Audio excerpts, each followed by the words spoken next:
مالك مبلود عتبيع سلاح؟ ابيع سلاحي؟ ها؟ عيب عيب، ما حد يبيع سلاحه. قول يا ولد الشيخ انا موجود. اهلا يا شيخ جراح، ايوه تفضل.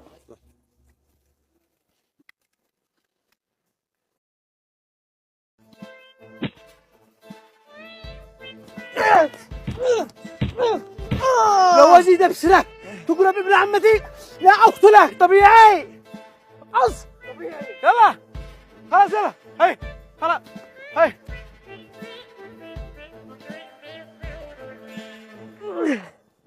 سهل سهل بيننا يا مالك. وانتوا قوموا السن معي يا رجال وطلعتوا اي كلام. ايوه احنا رجال وانت عايش. احترم نفسك والله لا اوفي لك الفوره. ايوه ذا احنا نرجع نصايح بيننا البين صح. كنتوا حتى رجالوا على اصحاب مالك. خلاص ما تقلقوا حسابي عندي.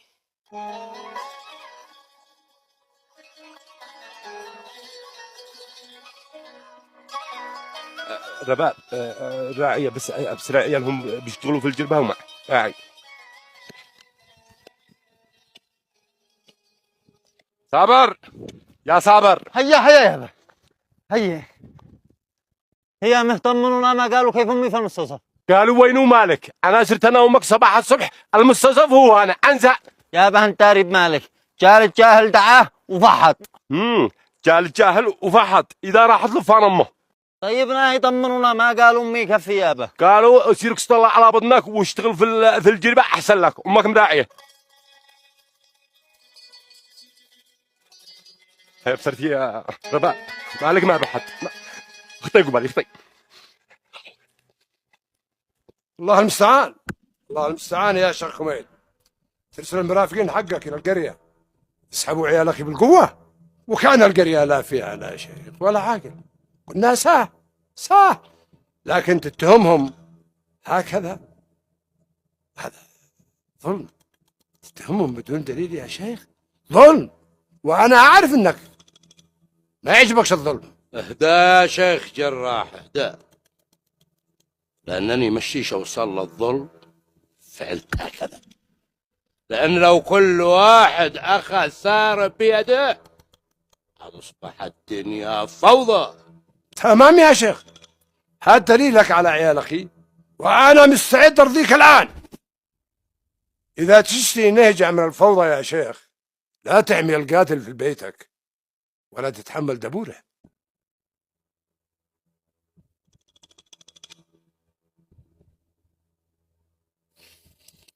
ابشر يا شيخ احمد على هنجمه مع الشيخ جراح، كانه هو شيخ مشايخ العزله، والشيخ كميل شيخ القريه. الصدق هو اللي خلاهم يفعلوا هكذا، ما ادش لكل واحد قدره. الصدق هذا الشيخ جراح بيضايقني، وانا نفسي اكسر شوكته وهنجمته الكذابه. مش وقت، خلينا نسمع منهم ونبصر لهم يوصلوا. يا شيخ جراح سالم هو في وجهي، وعيال أخوك قالوا إنه قاتل، وما تظهر الحقيقة إلا في القانون ولا التحكيم القبلي. أنا مستعد أسلم سالم للدولة، وهذا ما عندي وهات ما عندك. الذي عندنا ما تموت العرب إلا بتوافية يا شيخ. إحنا الآن نشتي نحفظ الميت كرامته، وبعد العزاء لنا خبر يا شيخ، والمستقضي بعد سنة عجل. يا أستاذنكم. لحظة، جهزتوا الغداء؟ قلت كل شيء جاهز وكل شيء مرتب له. الغداء اليوم عندي يا شيخ جراح. لا يا شيخ عزك الله، الله يكرمك. ما والله لا تحلف يا شيخ لا تحلف. هو يسمع تغتى عندك وقاتل أخي هانا في بيتك يا شيخ؟ كن فهمني. فهمني أنت يا شيخ أكرمك الله. هيا عتقوموا ولا عتجلسوا تغدوا هانا؟ ماشي نقوم معك يا عم. عطاش. ايوه يا شيخ جراح. مالك ما تجي القرية تزور أمك؟ أنت ترى هي مريضة، جعلها ما خلفت.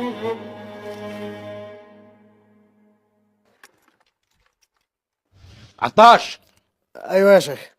امك مريضة وما تصير تزورها يا قليل الخير. لا تصدقش يا شيخ.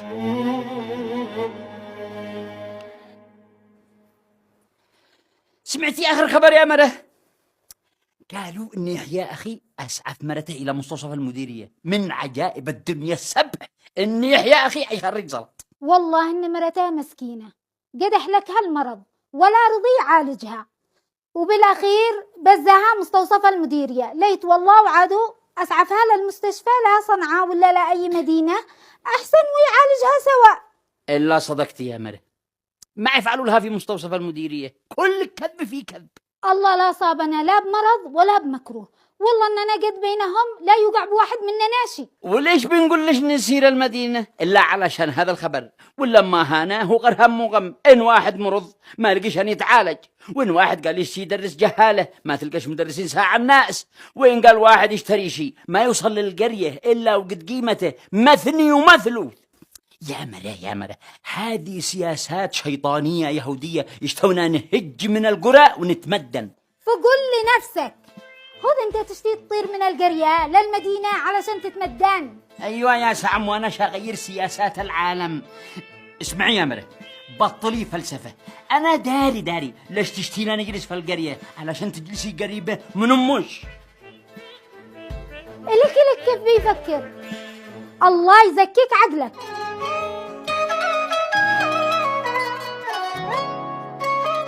من هو؟ ما جالس اسوي انا اشرح لك من الصباح، اقول لك المدير العام. بصراحة كلامك ما يعجبنيش. كلامي ذا الحين ما يعجبكش، لكن وضعك انت هو اللي عاجبك. 12 سنة وانت جالس بقعتك، اصدقائك وخبرتك قد هم مدراء ادارات، مدراء عموم، وانت جالس لي هنا بقعتك بتدق ابوها وطنية. أدقها وطنية؟ ليش؟ أقول الوطنية عندكم تهمة. لا مش قصدي. أنا قصدي إن المدير العام بيعمل لك توجيهات فوق المعاملة، وتوصل لعندك علشان تمررها تقوم تعمل فيها 1000 لفة ولفة وتنظر وتبعسس. ليش؟ إن كيف بعسس قردك الله؟ أي معاملة تخضع على اللوائح والقوانين أنا أمشيها على طول. اسمع، أنا موصى من واحد وصاها المدير العام، أجي أقول لك كلمتين وبس، عرض وفرصة لك تصلح وضعك. في معاملات كون مشيها بدون بإحساس، وبينوا لك من الحب جانب. حب من؟ يا أخي حب المدير العام للمصلحة. أنت تاري يا أخي علي، خلال اليومين هذا اكتشفت حاجات كثير. أسألك بالله، مديرية طويلة عريضة بكل ناس ما معهم إلا هذا المستوصف المحدود الإمكانيات وبأسعار غالية. إيه يا أخي محمد، الناس هنا مظلومين في كل حاجة، لا صحة لا تعليم ولا طرقات ولا أي حاجة. لا حول ولا قوة إلا بالله.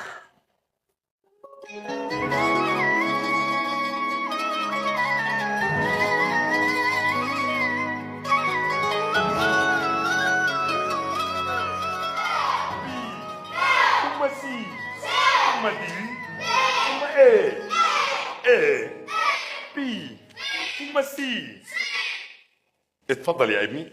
يا أستاذ، من أول السنة وأنت بتدرسنا هذه الحروف، قد حفظناها، درسنا بقية المنهج. شوف يا ابني، صحيح أنا مش مدرس للغة العنجليزية، ولكنني أقوم بتغطية إلى أن يصل مدرس اللغة العنجليزية وسيدرسكم. يا أستاذ، أي حين عايجي لو شين قد وصل من أوروبا من أول السنة قد وصل رج. يا سلام، إنها لجانة ولجافة وطولة لسان. تعال سأعلمك كيف تتخاطب وتتكلم مع الأستاذ نبيل وكيل المدرسة، وقريبا إن شاء الله المدير. اطلع أيها الفتى اللقن، اطلع.